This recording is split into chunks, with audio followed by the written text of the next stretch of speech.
Përshëndetje të nderuar shikues dhe dëgjues të Radio Plusit, po vazhdojmë kështu serinë e podcastave që i kemi realizuar edhe më përpara këtu në 102.2 FM. Ju kujtoj që ky emision mbështetet nga misioni OSBE-s në Kosovë. Pikpamjet e shprehura nuk përfaqësojnë domosdoshmërisht pikpamjet e OSBE-s.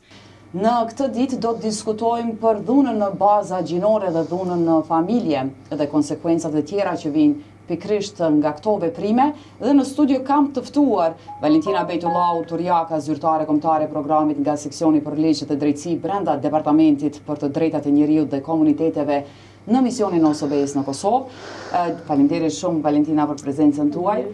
Dhe Adelina Berisha nga Rjeti Grave të Kosovës, drejtore e programit kundër dhunës ndaj grave. Adelina, faleminderit për prezencën tuaj. Si dhe Leonora Selmani nga Agjencia për Barazi Gjinore në zyrën e kryeministrit të Kosovës, konkretisht drejtore e Departamentit Ligjor. Faleminderit shumë Leonora për prezencën tuaj. Sot në temë diskutimi do të kemi dhunën ndaj grave dhe dhunën në bazë gjinore, dhe do të nisim pikrisht për të komentuar me të ftuarit tanë rreth asaj se si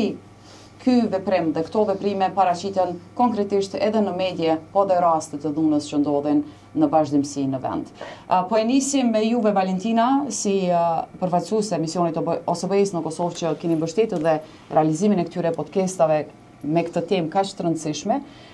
për të kuptuar më shumë për rolin e OSBE-s karshi mbështetjes së institucioneve në vend në luftimin e kësaj dukurie. Për misionin OSBE-s në Kosovë, prioritet është parandalimi dhe luftimi i dhunës në baza gjinore dhe promovimi i barazisë gjinore. Ne i qasemi pothuajse në çdo sferë këtij problemi, në fushën e parandalimit, pastaj në fushën e mbrojtjes, në fushën e drejtësisë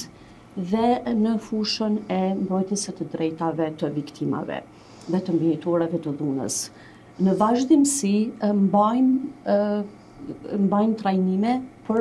zyrtarët, domethënë për institucionet të Kosovës, ofrues të shërbimeve, shoqërinë civile. Pastaj mbajmë fushata të ndryshme, jo vetëm gjatë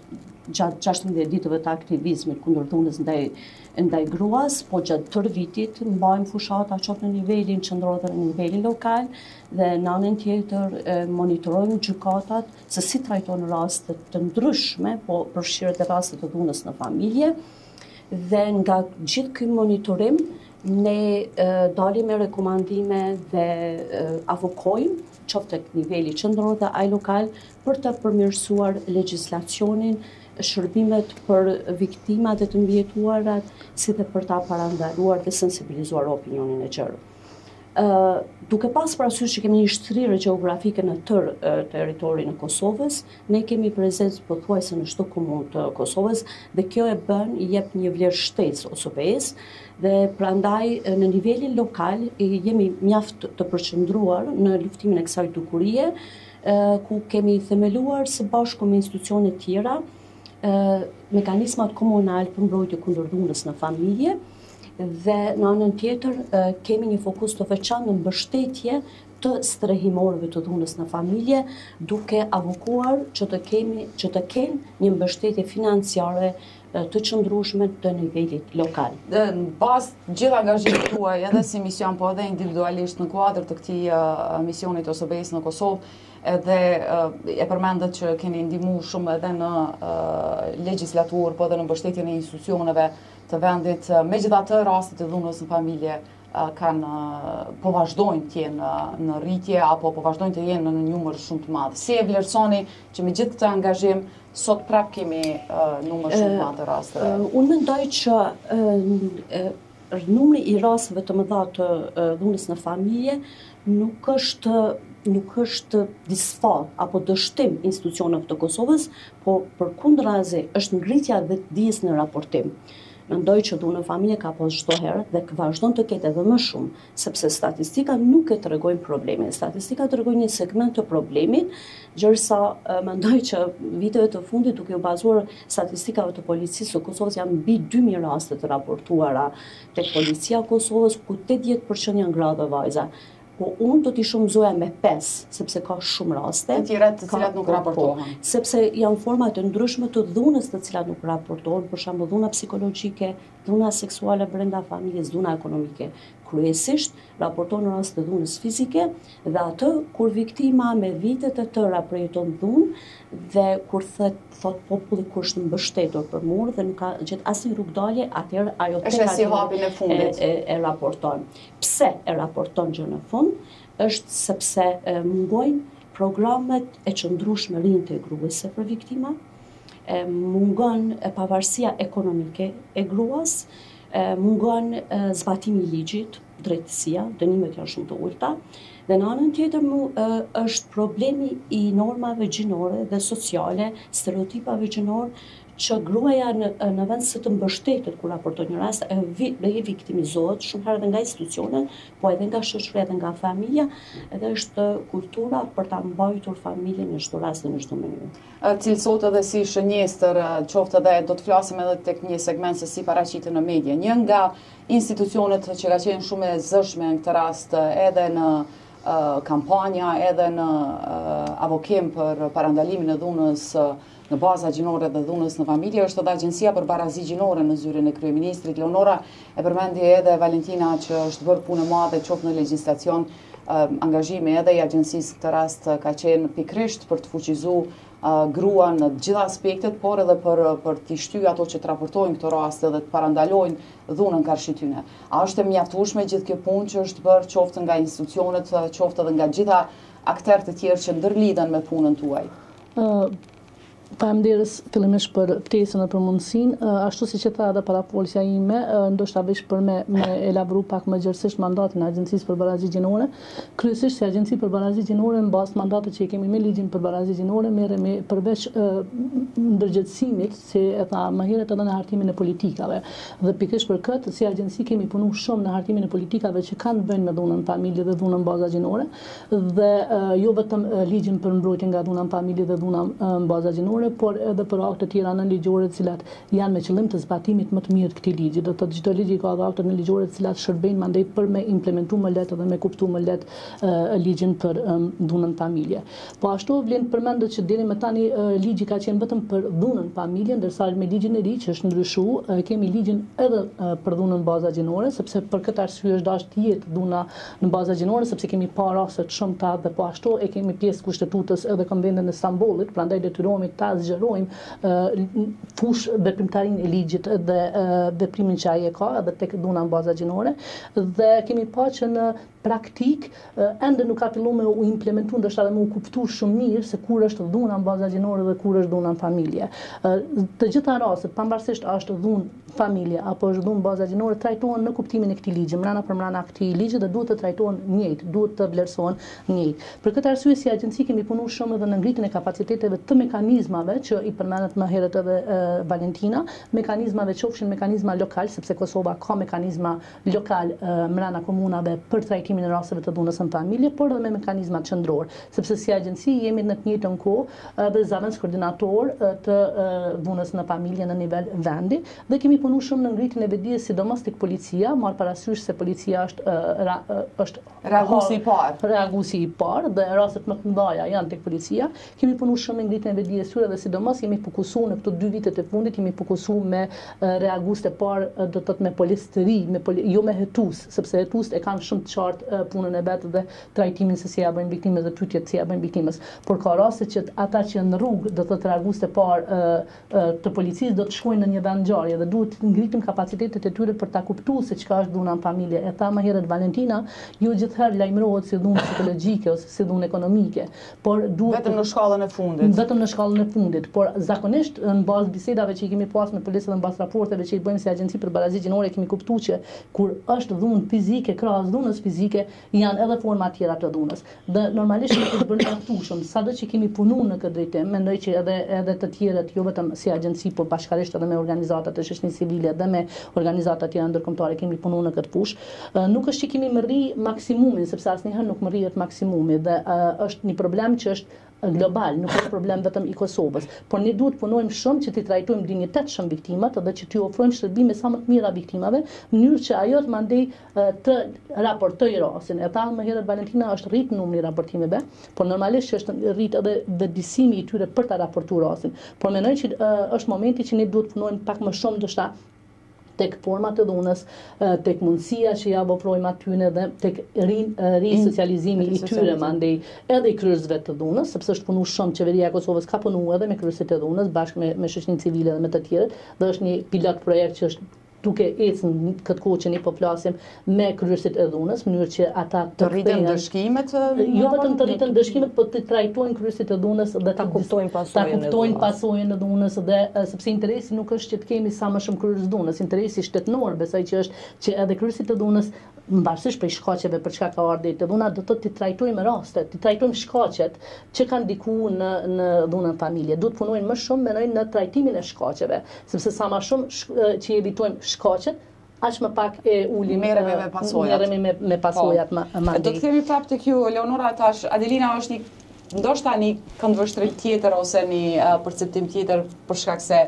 drejtoni një program në kuadër të rrjetit grave dhe e përmendën bazën ligjore të funksionimit të institucioneve, po ju si organizatë dhe si rrjeti grave merrni çdo ditë me raste konkrete, ndoshta. Si e shihni situatën sot? Edhe mbi gjitha përveç kësaj, si e shihni perceptimin e këtyre rasteve të dhunës karshi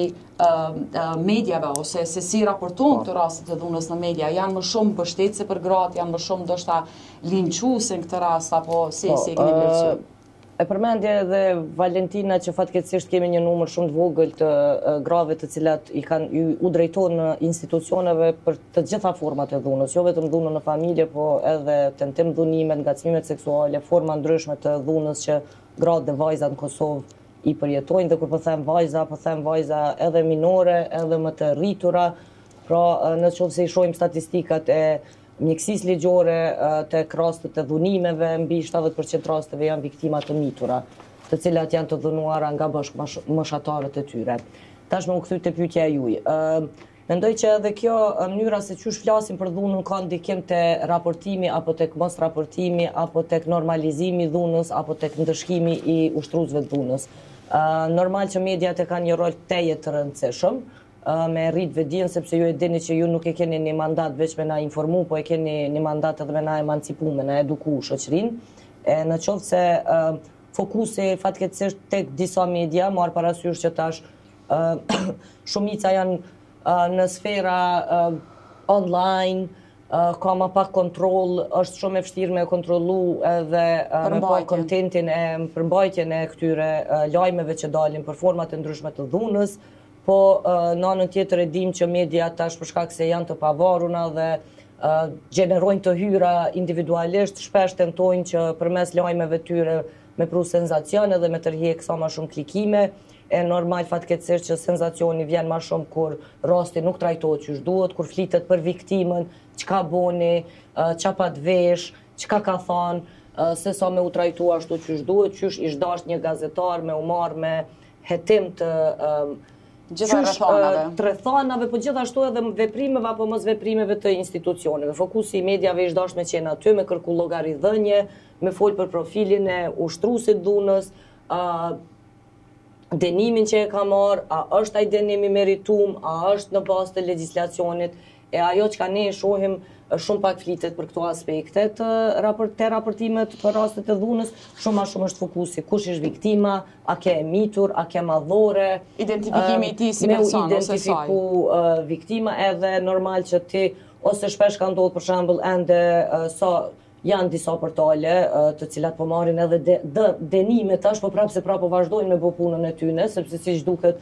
fitimi është shumë më i madh se këto dënime që po ja paguajnë KPM-s. Po për shembull ende pa dal viktima prej stacionit policor, lajmi me dal te ky portal. Edhe normal që kjo është totalisht dekurajuese, sepse kjo viktimës ja jep sinjalin që dikush atje mrena është të i nxjerr informatat për ty, tu e ditë që secila viktim dihet të jetë rrezikume, çdo informat mundet me edhe normalisht kemi pas edhe raste fatkeqësisht që prej raportimit dhunës ka shku deri te femicidi, ku është vështirë, është ashpërsu dhuna, është ushtruesi dhunës e ka keq përdor këtë zbrasti që ka mujt me u kriju prej informatave që mujt me dal pi mediave, prej institucionit, edhe me ditë lokacionin e viktimës, me vazhdu me ushtru dhunën, Ju keni pas raste, Adelina, edhe të intervistimit një farë forme, ose ndëgjimit të rrëfimit të rasteve më të rënda të dhunës, ndoshta në familja apo dhunës në zyrën tonë çdo ditë nuk ka rast të rëndës e të letë. Na nuk nuk ka një masë që më të thosë sepse ajo është për jetim personal i secilit individ. Nëse për dikon mbyllë gojën është fundi i botës, për dikon tjetër është pak më e lehtë, për dikën tjetër do të thotë na nuk mujna këtu me e matë, njëjtë është edhe për ngacmimin seksual, dikuj na i thua oj bukuroshe, një tepër keq, dikush e merr si kompliment, do të thotë këto janë përjetime personale, po duhet me ditë që pasojat mund me qenë shumë të mëdha te viktimat, edhe nuk bën me çuha na nuk e shohim formën e dhunës, po e shohim përjetimin e viktimës e cila ka nevojë për neve, ka nevojë për mbështetje, ka nevojë për këshillim. Pikërisht, po cila është arsyeja ndoshta që ato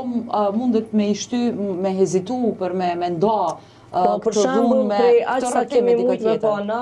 u përmend që kemi edhe njësitet e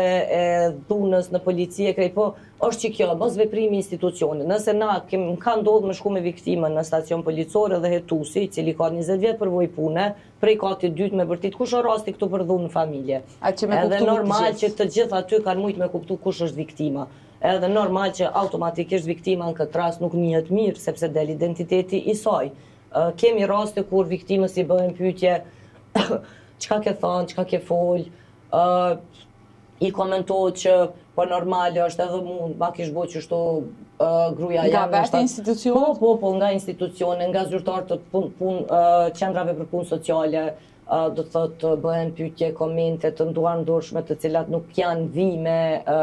obligimin ligjor, me etikën, s'kan hiç të bëj me etikë, me obligim detyrim ligjor, se secili institucion i ka e përmendur procedurat standarde të veprimit, i kanë protokollet të cilat duhet të ndjekin, të qëndrojnë prapa tyre, ta zbatojnë legjislacionin ashtu siç duhet, vlerat personale, besimet e tyre, momentet që ti ke hyrë në institucion, zhveshësh prej tyne, i lën mbrapa, i lën në shtëpinë tënde, këtu je përfaqësues i shtetit, ki obligim ligjor, paguhesh nga taksat e qytetarëve përfshirë edhe çtyën e viktimave, prandaj ti duhesh me performu punën tënde ashtu siç kërkon legjislacioni dhe detyrat dhe obligimet që të janë parashtruar në kontratën kur e keni nënshkruar. A ka dhe raste tjera Adelina, pikërisht a ka dhe raste të cilat ju i keni identifikuar si rrjeti grave, po në anën tjetër nuk kanë shku me paraqit rastin në polici, pikërisht për shkak të këtyre sipas konventës së Stambollit, të cilën ne kemi pjesë të kushtetutës, viktima ka të drejtë të vendos vetë me raportu se jo çfarë masa don me marr. Përveç se në rastet kur ne që kemi kontakt me viktimën e konsiderojmë se rrezikshmëria është shumë e lartë, atëherë jemi të obliguar edhe me raportu. Kjo vlen edhe për institucione shëndetësore, për të gjithë. Ndërsa si qytetar, bazë të kodit penal të Kosovës, bazë legjislacionit tonë, secili prej neve jemi të obliguar me raportu kudo që ndëgjojmë dhunën, pra me u bë zëri i viktimave. Ne bëjmë monitorim të gjykatave, do të thotë në rast ku e kemi monitoruesen e cila është në rast kur ndodh rasti i dhunës, aty mujna me pa dhe çu po deklarohet punëtori social kur janë fëmijët e përfshim, çfarë raporti ka prodhu policia, çfarë vlerësimi të rrezikshmërisë ka bëu prokuroria. Do të thotë kemi qasje pothuajse tek të gjitha institucionet me pa çysh po veprojnë dhe normal që kemi vrejtje. Çdo 4 vjet e prodhojmë një raport i cili pak a shumë e monitoron punën e institucioneve. Tash jemi në fazë të përfundimit të këtij raporti dhe presim që rekomandimet që kanë me dalë me i nda me gjitha institucionet në mënyrë që të përmirësohet puna e tyre, po ka gra të cilat janë tërheq për shkak se nuk janë trajtuar mirë brenda institucionit, të cilave ju është duk që dënimi ka me qenë shumë i ulët për ushtruesin edhe pasojat pastaj kanë me qenë shumë të mëdha për të në këto raste nëse kanë ardhur te ne kanë kërkuar mbrojtje, kemi tentuar mandej me apeluat vendim të gjykatës, me e rrit mbështetjen për viktimën, me kërku prej komunave tjera me vendos në një komunë tjetër nëse ka qenë ma e praktike ose ma e sigurt për viktimën, me ndru komunën. Mirë, po gjitha këto bëhen në pajtueshmëri me viktimën, me kërkesat dhe nevojat e saj. Ne nuk duhet të harrojmë gjithashtu që jemi shoqëri ende patriarkale, edhe në rastet kur viktima ndoshta vendos të lirohet nga dhunuesi i cili është partneri i saj, burri i saj, bashkëshorti, duhet një punë shumë e madhe mandej edhe me familjen kënej, se a ka me pranu, qysh ka me pranu, prind të vetë, çfarë qasje kanë, do të thotë këto janë dinamika të cilat nuk kryhen veç me një raportim në polici. Ose veç me disa institucione funksionale, do të kthehemi ne po e shohim që shumë e vështirë, po është mandej që kjo faza tjetër kur vjen puna të reintegrimi, rehabilitimi, në qoftë se viktima ka zero mbështetje, sepse e themin në rrjet, dhuna nuk luftohet veç përmes fuqizimit të institucioneve, dhuna luftohet kur pej fëmijërisë ne i rrisim barabart djemtë dhe vajzat tona. Dhuna luftohet kur ne vajzave tona ju japim qasin në trashëgimi prej nanës e babës në start, ajo ndihet e vlefshme, ndihet që ka rëndësi njëjtë si vllau brenda shtëpisë. Është e barabart. Është e barabart para ligjit, para natyrës, kush beson Zot para Zotit. To janë faktorë që duhet me punu më shumë të që to janë ato të cilat ne duhemi me u fokusu, sepse kur vjen deri tek dhuna ne veç kemi dështu që në start atje. Nga gjithë kronologjia, Valentina e përmendëm pak a shumë që ka një bashkëpunim të institucioneve, ka mbështetje edhe nga ana OSBE-s për këto institucione, ngritjen e kapaciteteve, po realisht cili do të duhet ishte hapi konkret ndoshta për të minimizu, hapi i arshëm konkret ose më i madh ose inputi më i madh nga ana gjithë institucioneve për të minimizu ndoshta këto raste dhe a mendoni që paraqitja në këtë formë që përmendi edhe Adelina e rasteve të dhunës në familje dhe rasteve të dhunës në gjinore mund të ndikoj ndoshta edhe tek hezitimi ose mund të ndikoj edhe tek paragjykimet e tjera që lindin më pastaj. Si e vlerësoni këtë bazë të punës tuaj? Dhe më thonë shërënjosja këtij problemi apo minimizimi fillon në familje. Dhe më thonë gjeneratat të reja tani duhet të rrisin fëmijë ku i trajtojnë barabart vajzat dhe djemtë. U tha në prondhën e trashëgimi, duke i luftuar stereotipa gjinore, ndarjen e roleve në shtëpi, kur ndahen edhe punët e shtëpisë në mënyrë të barabartë, dhe pastaj vazhdon edhe në shkollë. Liria, lëvizjes e tjera. Në shkollë, do më thonë, kemi në tekstet shkollore, fatkeqësisht kemi shumë stereotipa gjinore. Ne kemi fëmijë dhe duke ndihmuar aty në detyrat të shtëpisë shohim pafundësisht stereotipa gjinore dhe më keq është që edhe mes mëdhënësit në vend se ta për shembull ta ndryshojnë atë tekstin japin kontekst dhe prap e motivojnë dhe fuqizojnë një stereotip gjinor. Kemi raste për shembull kur fëmijë ndalohen edhe të luajnë futboll në shkollë, vajza, sepse ti je vajzë. Kam pas raste konkrete e të tjerë. Prandaj, ne si OSBE kemi punuar shumë edhe me institucionet edukative arsimore,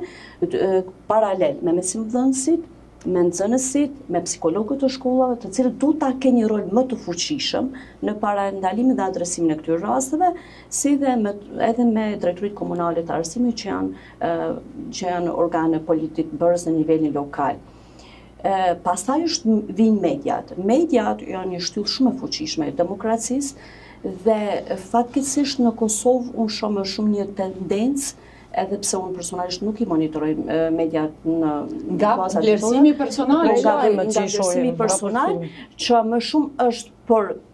domethënë për përfitime financiare, për klikime, ndonjëherë për sensibilizacion, sesa që ka rolin edukues, arsimues, civilizues, vetëdijsues dhe parandalues. Jo vetëm paraqitjen e rasteve konkrete, po dhe mënyrën totale të prezantimit. Media dominojnë meshkujt, dominojnë media duhet të jenë neutrale në mbledhjen e të dhënave dhe në paraqitjen e fakteve dhe pastaj duhen të kenë një qasje më të ndjeshme gjinore.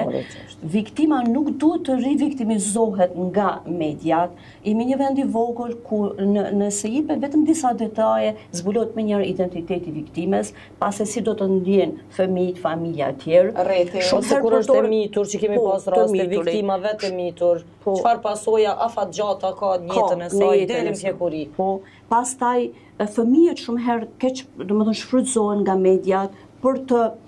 të ndoshta krijuar një dëmshuri, ndërsa viktima çdo herë,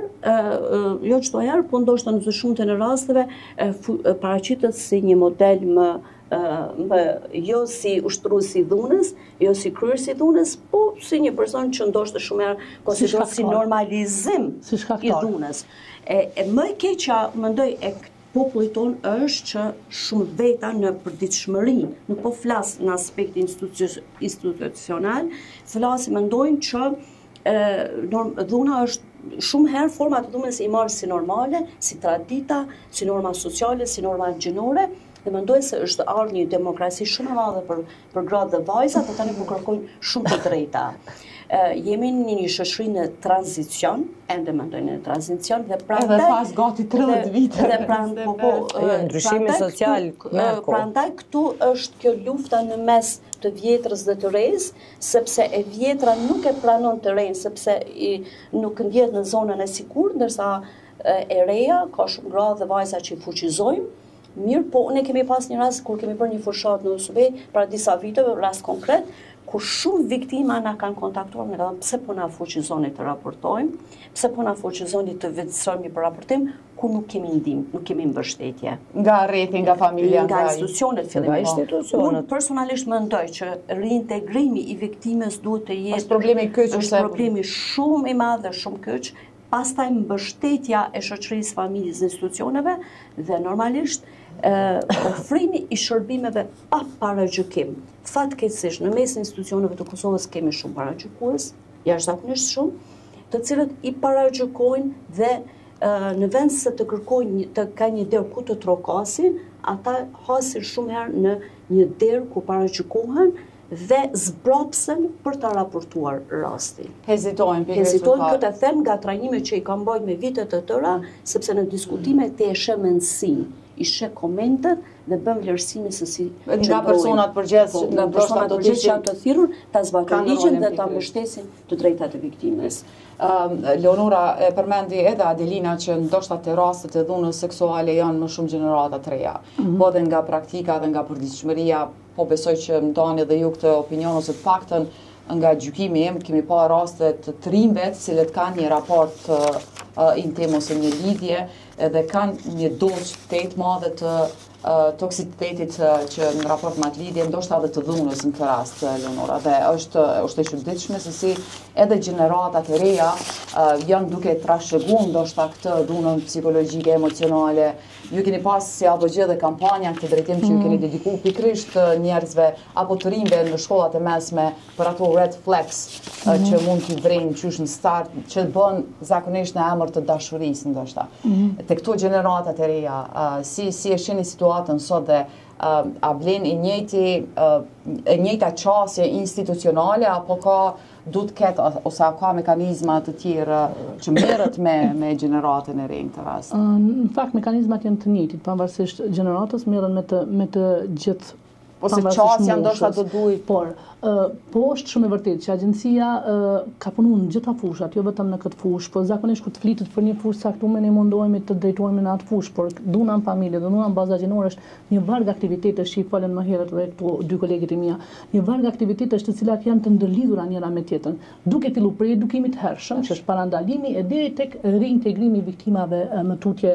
në fund. Dhe mundohemi në të gjitha këto faza me dhënë kontributin ton për aq sa e kemi të lejuar me ligj me punu në këtë dhe po ashtu edhe ndërgjegjësimi që ja dhajnë publikut, pavarësisht a mediat apo dikush tjetër, është shumë e rëndësi, sepse qysh në fillim nëse ne po dalim gjithmonë me prononcime që do të paragjykohesh, vetë ju po ndikojmë në ndaljen e atyre personave për me raportuar. Jo, janë ato bothirje institucione me si llogaritën. Për këtë arsye është mandati jon për me shku me edhe mbajmë trajnime pikërisht me institucionet për me tregu cilat parime i keni bazë që duhet me respektu, ligjin duhet me respektu dhe duhet me kuptu të gjithë që janë duke kryer punën e vet në përputhje me kanë sigurt që janë duke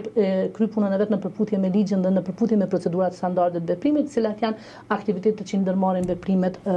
prej fillimit deri në fund, pavarësisht prej çfarë gjinie edhe çfarë moshe është. Gjeneratat e reja fatkeqësisht mund vije shumë keq që ta them, por nuk është problemi vetëm tek gjeneratat e vjetra që nuk po e kuptojnë. Na po shumë që dhe gjeneratat e reja janë duke kontribuar, personalisht janë duke kuptuar. Frika më e madhe për mua është tek gjeneratat e reja. Me dash me kanë frikë e madhe për gjithë neve, sepse kem të pa gjeneratat e reja që nuk po ndryshojnë. Popullor që me të halal gjeneratës vjetër, por gjeneratat e reja është shumë për mua është shumë sfiduese në punën që e kryej, po edhe shumë shqetësuese në përgjithësi kur unë isha gjeneratat e fëmijës tam që është 20 vjeç, që vetëm prej mesazheve që i dhojnë nëpër Facebook-at i sheh për shembull sa dhunus në tojza, mund të jetë. Edhe sa shumë e pranojnë dhunën si diçka keq normale. Dhe kjo është shumë shqetësuese. Po prapë kjo është shtebi neve, i gjeneratave madhore që sepse kur ai e pranon, por në ndryshimin e mendësisë së një populli duhet vite. Tatë më herët 30 vite, 100 vite i duhen te rasti këtyne nuk po ndryshon, te rasti këtyne po trashëgojnë. Unë mendoj që nuk mundemi me thonë që nuk po ndryshon, sepse kemi pa dhe ndryshime. Normalisht që po e shohim ndryshime, vetë fakti që ne po i diskutojmë bashkërisht këto është një lloj ndryshimi dhe kontributi që çdo njënës prej neve këtu që japëm në punë dhe në vende të tjera është ndryshim. Po, është ndryshim. Ndryshimet po mundohemi mi bën në kuptimin ligjor, do të shohim që ka probleme, po e sankcionojmë, po e parashohim leje si vepër penale, si obligim i qytetarëve për ta raportuar, sepse kanë obligim si ata Adelina më herët çdo kush që është një rast të dhunës familjen për ta raportuar, dhe po ashtu kemi shumë raste që raportohen prej qytetarëve, domethënë na lën me kuptuar që njerëzit janë duke ndryshuar, por nuk ndryshohet që kaq shpejt mendësia. Do mendoj që këtu është edhe qëllimi që ne duhet punojmë. Për këtë arsye jemi fokusuar tek gjenerata e re më shumë, por duhet punojmë çështë prej arsimit. Agjencia për Barazi Gjinore ka bërë edhe një manual, i cili manual ju ka shërbyer recenzentëve të librave që i bojnë për tekstet shkollore për zhdukjen e stereotipeve gjinore brenda teksteve shkollore. Sado që neve na duket shumë e vogël si punë, nëse edhe në matematikë stereotipe gjinore ajo reflekton në praktik. Mandej kemi punuar shumë edhe në vetëdijsimin e të rive, si që tatë më herët, po edhe të mediave. Sepse shumë në mediat, për shembull, nëse Agjencia për Barazi Gjinore si institucion e ka një event dhe dërgon ftesën në media ose dërgon lajmin tek mediat, sa merrni me prioritet në vlerësimin tuaj. Kjo më shumë Barazi Gjinore. Po, sa merrni në prioritet edhe për rastet e raportimit të dhunës ose për punën që bëni kundër dhunës në baza gjinore. Si vlerësoni ju si qoftë edhe si përfaqësues e institucioneve, po dhe si Leonor të rast që apo e dominon vetëm politika median, apo edhe këto raste po kanë hapësirë. Kur i kemi pas mediat e shkruara, gazetat, si agjenci 3 vite me radhë kemi pas bë monitorimin e mediave të shkruara dhe kemi pas shumë lehtë me i monitoru sepse kanë qenë të shtypura, kemi pa. Tash mediat i kemi krejt elektronike, nuk është shumë e lehtë me tankohen me i monitoru dhe nuk mund ta bëjmë një gjatë tillë tankon me i monitoru, për atë sa i shohim edhe për atë sa i vlerësojmë. Po mendoj që në media kryesisht fokusi më i madh është normalisht që politika është aktuale për momentin, sepse jemi çfarë gjendje jemi, por edhe kur raportohet për gjininë mashkullore, për pozitivitetin që gjinia mashkullore ka. Portretizimi më i mirë i gjinisë mashkullore se sa i gjinisë femërore. Dhe tek gjinia femërore raportohet që u duk bukur ose ka pas veshur një fustan bukur ose nëse ti merr dhe shes mediat elektronike,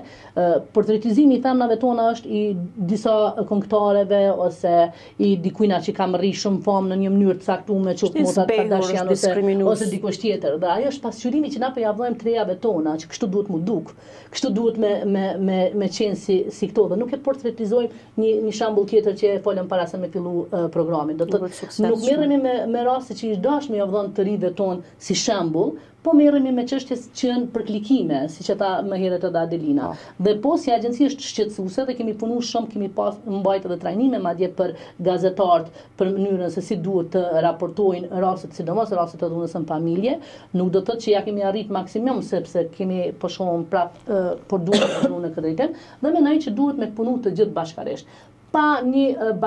bashkim të gjitha forcave dhe të gjithë aktorëve qofshin institucional, qofshin të shoqërisë civile, që çdo njëri me kry punën e vet në nivelin e duhur, nuk mundemi ndryshe. Na duke i pas në studio është ndërsektoriale. 3 ka shtmira, unë është pak probleme edhe me mbyll, po e kemi kaluar temase edhe hapësirën të dedikuar për këtë podcast, pikërisht një përmbyllje tha dhe Leonora Valentina që duhet gjitha institucionet do t'jetë ky mision i OSBE-s edhe në të ardhmen që të fuqizohet ende më shumë ky aspekt. Po shpresoj që duke pas parasysh lëvizjet e fundit të buxhetit në Kosovë, shpresoj që OSBE-ja do të vazhdojë ta ketë prioritet luftimin e kësaj dukurie, sepse unë them jemi shoqëri patriarkale, sado që më dukem në sipërfaqe që jemi shumë të civilizuar dhe të emancipuar, në brendësi jemi ende një shoqëri patriarkale ku janë problemet madhore që duhet të minimizohen apo të çrrënosen. Dhe njëkohësisht shpresoj që edhe për qeverinë e Kosovës do të jetë çështja e barazisë gjinore dhe dhunës në baza gjinore prioritet politik dhe prioritet për të jetë në agjendën e lartë të tyre për ta luftuar këtë dukuri. E tha edhe Valentina që pavarësisht prapë mendoj që jena shoqëri patriarkale, do të thotë pavarësisht ambalazhit na del ai purrini, po Adelina edhe si rjeti grave në këtë rast edhe si mision që keni marrë për të angazhu kundër dhunës në baza gjinore dhe në baza në familje, cilin e sheni hapin ma urgjent mund shumë që duhet të kenë në këtë rast institucionet në mënyrë që të ndërgjegjësohen edhe viktimat. Po në bazë të krejt përvojës që e kemi, mendoj që bashkëpunimi ndërinstitucional prapë është ajo kyçi, sepse vetëm ashtu na e kemi i përmendje dhe Valentina punën e madhe që OSBE-ja në rrjeti institucionet vetë kanë vënë krimin e mekanizmave koordinues, këto prapë janë ndështuar, prapë institucionet nuk i përgjigjen thirrjes njëra tjetrës, edhe pa këtë bashkëpunim ka me qenë pamundur viktima me i marrë shërbimet adekuate, po njëjtë ka me qenë vështirë edhe ushtruesi i dhunës me u rehabilitu, që edhe ai me i ndaj këto veprime në të ardhmen mos me ushtru më humbur. Ky është qëllimi jonë. Prandaj unë këtu sot bëj thirrje një bashkëpunim shumë atë mirë ndërinstitucional, jo vetëm institucionet qeveritare, po edhe këto të drejtësisë, prokuroria, gjyqësia që janë të rëndësishme, duhet të ndëgjojnë edhe mendimet e punëtorëve social, mbrojtësve të viktimave, donjëherë edhe neve shoqërinë civile me na thirr nuk është keq me marrë mendimet tona, pse është puna, pse po shfaqet, pse gratë nuk raportojnë në mënyrë që me kuptu, sepse edhe legjislacioni jon, kushtetuta jon thret për qasje me viktimën në qendër. E kjo është mungesë edhe mendoj që kjo duhet të jetë prioriteti jonë që të gjitha shërbimet ta kenë viktimën në qendër. Nëse ne zbatojmë këtë, mendoj që viktimat do ta marrin atë që e meritojnë, të trajtohen me dinjitet, mirë po paralelisht të punojmë në parandalje, të cilat janë ato që i përmendëm më herët, të ndryshohen perceptimet gjinore, tu jepet qasje barabartë në trashëgimi, në punë. Ne nuk mund të flasim sot për rehabilitim dhe reintegrim viktimave, por e dim që diku vetëm 30% e krejt grave në Kosovë janë të mësuar. Do të thotë kjo është që këtu nëse e fillojmë bisedën këtu veç e shohim realitet. Do ta kemi edhe një temë tjetër sa i përket fuqizimit ekonomik të gruas në këtë rast dhe Adelina, ndoshta ne nuk kemi institucion që duhet ligj zbatues ose ligj krijues, po jemi si radio dhe gjithmonë edhe ju edhe secili jemi shoqëri civile, ne bashkë bëjmë vedim. Pikërisht ajo që mund të bëjmë ne si Radio Plus është që gjithmonë do të jenë dyrë të hapura për të diskutuar këto tema dhe ju ftoj sër që ka interesim dhe ka nevojë për të ndërgjercuar më shumë opinionin. E për fund fare ju falenderoj shumë Adelina, Valentina dhe Leonora që ishit pjesë e këtij diskutimi. Jepni dashni është shumë e kollajshme, shumë e lirë dhe shumë e lehtë se sa dhunë. Faleminderit që ishit pjesë e këtij podcasti në Radio Plus.